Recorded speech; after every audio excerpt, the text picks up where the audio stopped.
श्रीनिवास पाटलांची निवडणुकीतून माघार, तब्येत ठीक नसल्याने पाटील रिंगणातून बाहेर, तर शरद पवार यांनी स्वतः निवडणूक लढवावी, कार्यकर्त्यांचा आग्रह।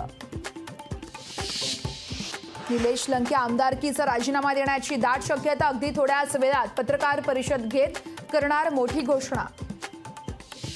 लोकसभेचे स्वप्न पडू लागल्याने लंकेंनी निर्णय घेतला, निलेश लंकेंवर पक्षांतर्गत कारवाई करणार, राष्ट्रवादी प्रदेशाध्यक्ष सुनील तटकरेंचा इशारा।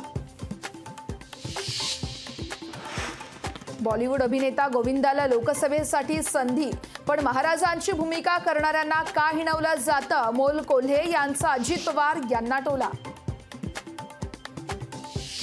अजित पवार पूर्वी कमळाबद्दल लय भारी बोलायचे, आता वेगळं बोलतात रोहित पवार यांची अजित पवार यांच्यावर सडकून टीका।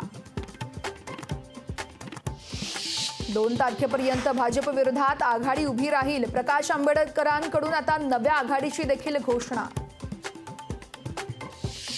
वसंत मोरे वंचितकडून लोकसभा लढण्याची शक्यता, राज्यात नव्या समीकरणाची सुरुवात होऊन 2 ते 3 दिवसांमध्ये चित्र स्पष्ट होईल, भेटीनंतर आंबेडकर यांची प्रतिक्रिया। राज्यात 5 जागांवर काँग्रेस अजूनही ठाम, तोडगा निघाला नाही तर मैत्रीपूर्ण लढतीसाठी तयार, मित्रपक्षांसमोर झुकायचं नाही, काँग्रेसच्या बैठकीत सूर। मराठा समन्वयक विनोद साबळे हे रिंगणात, तर मावळ मतदारसंघातून मराठा उमेदवार निवडणूक लढणार, खोपोलीतील मराठा समाजाच्या बैठकीत उमेदवारीवरती शिक्कामोर्तब। अमरावती लोकसभेत तिहेरी लढत होणार, नवनीत राणा, बळवंत वानखडे आणि दिनेश बुब हे रिंगणात उतरणार, तर 3 एप्रिलला दिनेश बुब उमेदवारीचा अर्ज दाखल करणार।